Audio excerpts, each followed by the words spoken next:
Selamat siang semuanya.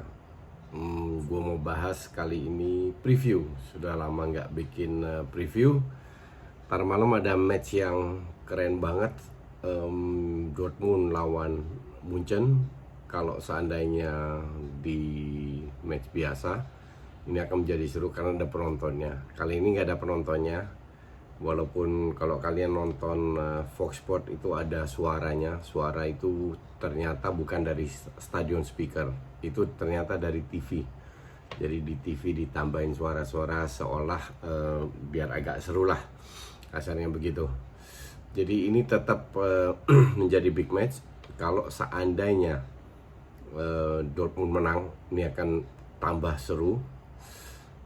Kalau seandainya Dortmund kalah, ini pun juga menjadi seru untuk ranking 2, 3. Tapi feeling gue kalau seandainya Munchen menang, ya praktis nggak bisa kekejar lagi. Ntar gue ceritain kenapa. Baru 2 match berjalan.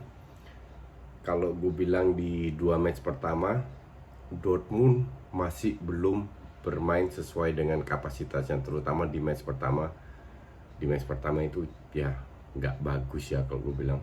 Ini karena Schalke jelek banget, begitu banyak dikasih true pass lewat tengah, begitu banyak ruang yang dimanfaatkan. Peluang-peluang kayak gitu nggak bakalan dapet lah, kasarnya begitu kalau lawan Munchen. Bermain dengan 3-4-3 tidak berubah dari sisi line up dari match pertama dan kemarin lawan Wolfsburg. Di Wolfsburg mereka menang 2-0, tapi hanya 2 shots on target ya, 2 shots on target dan menjadi 2 gol. Jadi efektivitasnya cukup tinggi. Lawan Schalke pun lebih banyak peluangnya, tapi juga ya gue bilang Haaland ini masih sangat tidak konsisten, masih belum setajam yang orang pikir lah. Orang mungkin lihat dari track recordnya, tapi kalau lihat peluang-peluang, dia butuh banyak banget peluang untuk bisa cetak gol. Dan gue lebih impress dengan Thorgan Hazard, Julian Brandt yang bekerja keras, yang mendukung Haaland, tapi juga di sayap Hakimi dan Guerrero, terutama Guerrero yang lawan Schalke. Wah, keren banget mainnya. Cuman kalian juga harus lihat sehebat apa sih Dortmund, selevel apa. Dortmund itu di obok-obok sama PSG. Oke. Dan di situ gue dan Haryo sudah prediksi PSG lolos, dan terbukti walaupun di match pertama kalah. Kenapa kita yakin? Karena gue lihat Dortmund ini bermain masih seenak jidat lah, kasarnya begitu. Jadi seringkali strategi itu tidak dipatuhi. Dalam arti ya gue nggak tahu, ini feeling gue sih, ini bukan strategi Favre ya. Gue lihat masih banyak permainan dengan otot daripada otak, terutama pada saat mereka melakukan serangan counter. Masih ada satu momen lawan PSG di mana ada 6 orang melakukan counter, dan itu dalam 2 lini. Lini belakang salah passing, di counter balik tinggal 4 orang di belakang. Ngerti nggak? Jadi dari sisi permain, maka waktu itu gue menggunakan kalimat masih belum dewasa, karena mungkin belum kompak, atau mungkin mereka belum tidak selalu mengikuti apa yang diinginkan oleh Favre. Cuman karena kebetulan ketemu di Jerman lawan yang kurang bagus lah, kasarnya begitu, sehingga kelemahan Dortmund ini nggak kelihatan, terutama karena mereka menang. Padahal di match pertama lawan Schalke, orang bilang wah hebat, menang berapa, 4-0 lawan Schalke. Gue bilang biasa banget. Bahkan gue bilang di waktu itu di video gue sebelumnya, mendekati mungkin 50-60%. Beda dengan Munchen, dalam 2 match sudah 90-100%, sudah kayak sebelumnya lah. Oke. Nah, sekarang apa yang harus dilakukan, entah menang kalah atau apa, kita bahas permainannya aja. Nah, ntar salah satu kelemahan Dortmund kalau gue bilang itu di back 3. mereka dari 6 match terakhir kebobolan satu. Orang lihat, wow, itu luar biasa. Oke. Tapi kalau lu lawan Munchen bermain dengan 3 back, Akanji dan Piszczek harus ngeladenin Koman maupun Gnabry, gue rasa selesai ya, dari sisi segalanya, dari sisi speed, dari sisi efektivitas, dari sisi skill, sangat sulit ditahan. Apalagi kemarin Hummels di babak kedua out, belum tahu apakah dia bisa bermain atau enggak, digantikan Emre Can. Emre Can pun bukan pemain yang cepat, oke. Nah, ini yang menjadi masalah dengan tim yang bermain dengan 3 center back. Karena Guerreiro dan Hakimi itu benar-benar memiliki speed dan karakternya itu karakter menyerang, bukan karakter bertahan. Dan harus diakui bahwa peran Julian Brandt dan Thorgan Hazard itu luar biasa. Pergantian posisi, skill individu. Haaland untuk gue sih masih, kalau gue kasih nilai dia 6 ya, masih enggak lah untuk top. Bahkan untuk Munchen aja masih jauh di bawah Lewan. 2 level, 3 level di bawah Lewan.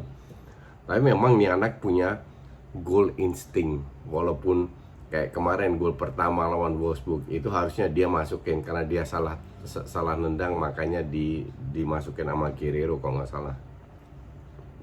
Nah, hal-hal kayak gini lawan tim besar itu nggak boleh terjadi, oke.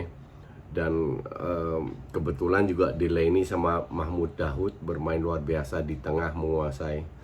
Cuman sekali lagi lawan lo itu beda kelas. Besok akan kelihatan kelemahan, yaitu terutama dari sayap. Gue melihatnya itu dari sayap, apakah mereka bisa mengantisipasi serangan dari Dortmund Munchen atau tidak. Nah, sekarang Sancho nggak main, dan gue nggak yakin juga dia main, karena Brandt dan Hazard lebih bermain ke dalam. Untuk wing mereka lebih fokus ke Hakimi, karena Hakimi juga bisa melakukan defense, Sancho nggak bisa. Jadi in this case, feeling gue Sancho kembali lagi akan dicadangkan, kecuali Hazard dikorbankan. Akan terjadi Julian Brandt sama Sancho di belakang Haaland, dan mereka bermain lebih ke ke sayap. Atau bisa juga Hazard dikorbankan, Julian Brandt bermain di belakang Haaland, Thorgan Hazard di kiri, Haaland di tengah, si Sancho di kanan. Terus korbankan satu pemain, yaitu Dahoud atau Delaney, bisa juga. Jadi bermain dengan tetap 3-4-3, tapi salah satu Dahoud atau Delaney dikorbankan. Nah, kalau itu terjadi, Sancho dan Hazard main dan Brandt juga, jadi kita lihat Dortmund yang sangat ofensif. Nggak yakin gue, karena kalau lu udah punya Hakimi, Guerreiro di sayap, Julian Brandt, Hazard di tengah, Haaland di depan, lu butuh 2 pivot, Dahoud dan Delaney yang lebih bisa bertahan. Jadi feeling gue line up ini, kalau seandainya dia bermain dengan 3-4-3, feeling gue 3-4-3, karena si itu cedera, Hummels kemungkinan nggak main. Feeling gue sih nggak berubah ya. Atau kalau seandainya berubah, Hummels nggak main, jadi Akanji dan Piszczek jadi center back, Guerreiro dan Hakimi kembali menjadi wing back, oke. Dan disitulah mungkin si Sancho bisa bermain, Hazard ke kiri, Sancho kanan, Julian Brandt di tengah, di belakang striker dengan 2 DM Dahoud dan Delaney. Jadi tergantung kondisi Mats Hummels bermain atau tidak. Kalau dia main akan ke 3-4-3, kalau dia nggak main bisa jadi kembali ke 4-3-3. Kalau gue bilang lebih smart untuk bermain 4-3-3 melihat Munchen begitu kenceng. Nah, kita juga tahu, kita ke squadnya Munchen, kita juga tahu bahwa mereka dari 6 match terakhir Munchen itu selalu menang semua, sekali kalah 5 kali menang lawan Dortmund. Munchen lagi gila. Di match pertama Thiago main, kemarin nggak main. Dan di match pertama Thiago sama Kimmich motornya, kemarin Goretzka dan Kimmich. Perisic diberi kesempatan. Back four nggak akan berubah, feeling gue. Alphonso Davies, Pavard di kanan, Davies kiri, Alaba dan Boateng di tengah. Kalau seandainya Thiago main, akan Thiago dan Kimmich di tengah, Goretzka digeser ke kiri, Ivan Perisic digantikan. Oke, karena Lewandowski, Müller nggak bakalan diganti. Atau Gnabry yang bermain, Perisic digantikan, Koman juga diganti. Jadi di depan di sayap Goretzka dan Gnabry. Di DM Kimmich dan Thiago, karena kedua pemain ini adalah motor distribusi bola dari Munchen, bola atas, bola bawah, dan terutama wingback ini sebenarnya line up yang standar ya, 4-2-3-1, fokus pengandelin wingback. Dan yang jadi masalah untuk Dortmund adalah serangan dari Munchen ini bisa dari segala sisi. Mau dari Alphonso Davies itu bermain sangat ofensif ya, atau Benjamin Pavard sangat menyerang. Dan yang keren di Munchen ini untuk gue adalah positioning. Jadi mereka tahu pada saat mereka menyerang siapa yang harus menyerang dan siapa yang nge-backup, sehingga semua counter attack itu bisa ditahan. Kalau lihat kemarin mereka menang 5-2, 2 gol itu juga karena corner kick, bola mati. Nah ini juga harus diwaspadai. Tapi apakah sekuat itu dengan bola atas Dortmund? Feeling gue sih nggak begitu ya. Tapi yang jelas salah satu kelemahan Munchen ini kayak Barca dengan bola-bola atas. Ya kalau gue bilang sih sangat sulit untuk menahan Munchen ini yang sudah mencapai peak performanya. Dan besok kita akan kelihatan kelemahan dari Dortmund yang dalam 2 match ini terakhir nggak kelihatan. Feeling gue Munchen akan menang.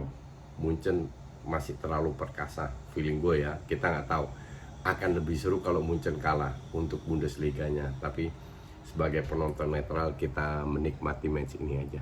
Thanks for watching.